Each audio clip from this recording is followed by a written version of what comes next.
You're listening to a production of the National Media Archive.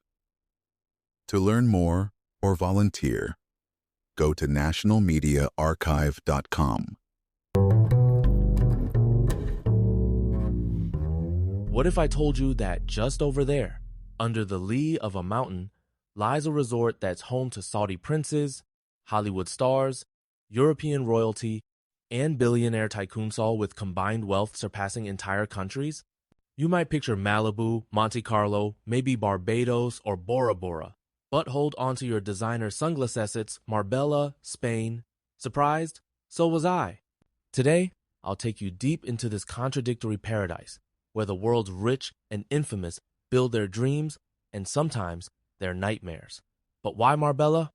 Why not the glitzy hotspots we always hear about? Let's pull back the curtain on this classic contradiction. Marbella is a tale of two cities. The tabloids love to shout about Costa del Crime, the shootings, the scandals, the boozed-up Brits on wild weekends.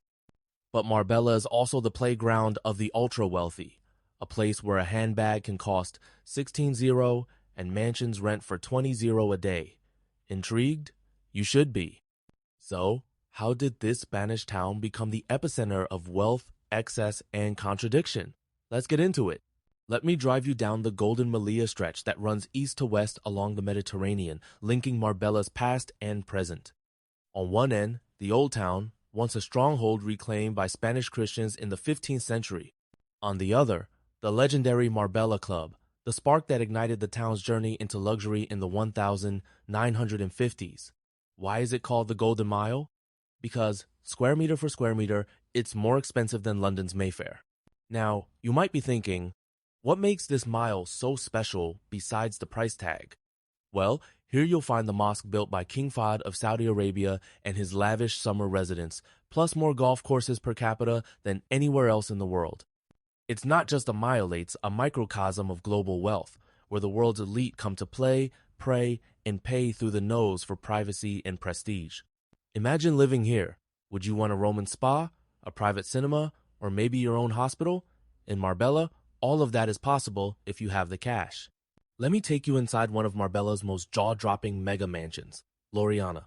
My guide, a luxury property developer, reveals the details: think chandeliers costing 50-0, rare tapestries worth up to 400-0, and carpets totaling £2 million. That's not a typo. The main house offers just 5 bedrooms, but you'll find guest cottages, staff quarters, and even a private hospital tucked away on the grounds. Now, you might ask, who owns these places? Here's the kicker. Many are owned by people who visit for just a few weeks a year, letting them out for 15, 0 to 20, 0 a day during peak season. That's right, a day. And the buyers? British knights, Saudi nobility, and tycoons outdoing even the Queen in net worth. The technical term here is investment property, but really it's about prestige and privacy. These mansions are recession-proof, appreciating in value even when the markets tumble. If you're wondering what it's like to wake up to the Mediterranean every morning, well, you'll need at least £70 million to find out. Let's cruise down to Puerto Banús, the harbor where Marbella's glamour is truly on display. Picture this: super yachts glittering in the sun, 40 of the world's top designer stores crammed into one marina, and a parade of luxury cars driving loops just to get noticed. If Bond Street had a tan and a pulse, this would be it. But here's the twist: being rich isn't enough. The bigger your boat, the closer you park to the restaurants, the flashier your car, the more you must circle, hoping for glances. This is conspicuous consumption at its finest. Want a Fendi handbag? That'll be 16-0. Don't bother asking the price if you have to check your bank balance first. Now, you might ask, who actually spends this kind of money? The answer: everyone from footballer wags to business moguls. It's a place where money talks and style screams. But beneath the surface, is it all just show? Step into La Zagaleta, Marbella's most exclusive hillside estate too, 200 acres, 50 kilometers of private roads, and amenities like 2 golf courses, a gourmet restaurant, and a nightclub. Here's a mind bender. Most of the multi-million euro homes are empty for 50 weeks of the year. Owners ranging from Russian oligarchs to British tycoons visit for a couple of weeks, then lock up and leave. You may be wondering, why spend 15 to 20 million on a home you rarely use? The answer is twofold security and seclusion. With 24-hour armed patrols, dog units, and CCTV, it's more fortress than suburb. For the ultra-wealthy, peace of mind is worth any price. The technical term here is gated community, but think of it as a billionaire's bunker safe, silent and dripping in luxury. Wouldn't it get lonely? According to residents, not at all. The English stick together, the views are unbeatable, and every house is a fortress of privacy. But is isolation the real price of privilege? But Marbella isn't all sunshine and champagne. Welcome to the Costa del Crime. Since the 1970s, Marbella has been a haven for Britain's most notorious criminals, thanks to the lack of extradition treaties and a police force stretched thin. Today, it's an international melting pot of crime. Think Russian mafias, Eastern European gangs, and drug lords from across the globe. You might be thinking, isn't that exaggerated? Not really. Journalist Wesley Clarkson explains that about 60-70% of new buildings have been funded by black money that's illegal cash. Shootings in broad daylight, clandestine brothels, and drug deals just meters from luxury beach bars are all part of the landscape. Technical terms like money laundering and extradition become everyday language here. Marbella is the epicenter of European Crimea place where wealth and danger walk hand in hand. Would you risk a luxury lifestyle for a brush with the underworld? Think Marbella's only problem is criminal gangs?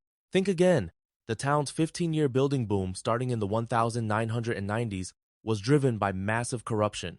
Mayors handed out illegal permits, black money fueled construction, and soon the coastline was littered with half-finished developments when the market crashed. Now, you might say, surely the authorities stepped in? Eventually, yes. 3 mayors went to jail, and the entire Marbella Council was disbanded. But here's the twist. One infamous mayor, Jesus Gil, is still seen as a Robin Hood by Lokalshi-built jobs, improved services, even if he skimmed millions off the top. The technical terms here, permit fraud and municipal dissolution, sound dry, but their impact was huge. Thousands of Brits who bought into the dream lost fortunes when the bubble burst. So, was it all worth it, or just another cautionary tale of greed? Let's talk about the other side of Marbella, the Brits abroad. Cheap flights in the 2000s unleashed a tidal wave of party-seeking tourists. Second-line streets behind the port became a magnet for hen and stag parties, boozy weekends, and antics that would make even Ibiza blush. Here, technical terms like mass tourism and social stratification play out in real time. Now, you might be thinking, isn't this just harmless fun? Yes and no. While the front line of Portobanus keeps its upmarket glamour, the backstreets have become notorious for drugs, prostitution, and public disorder. Long-term residents and PR gurus like Max Clifford have called for crackdowns, arguing Marbella risks its elite reputation. It's a Jekyll and Hyde situation, elegant villas on one side, raucous revelry on the other. Is it possible for both worlds to coexist, or will one eventually drive out the other? Let me paint you a scene. Nikki Beach, Marbella.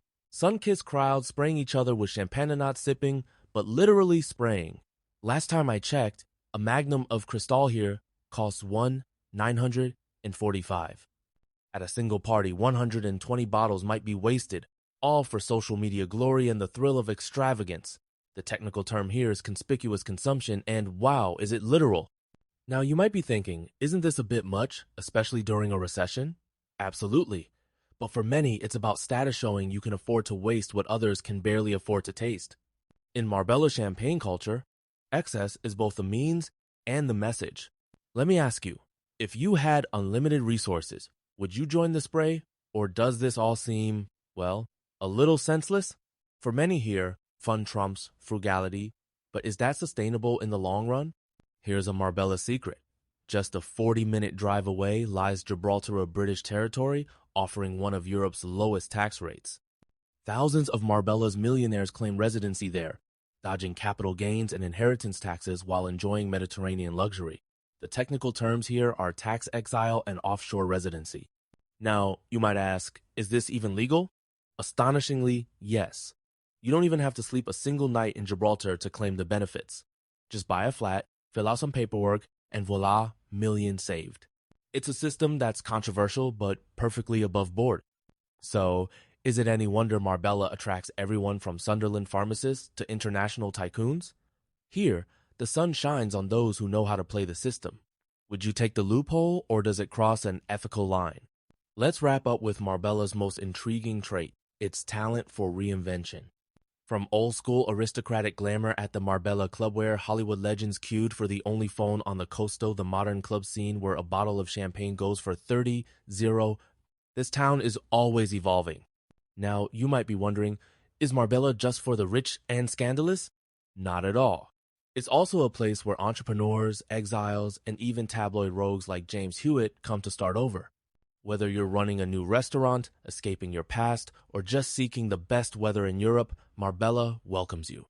In the end, Marbella is a microcosm of modern Europe, a blend of privilege and peril, tradition and transformation. Whether you come to retire, to party, to make a fortune, or to spend one, Marbella has a place for you.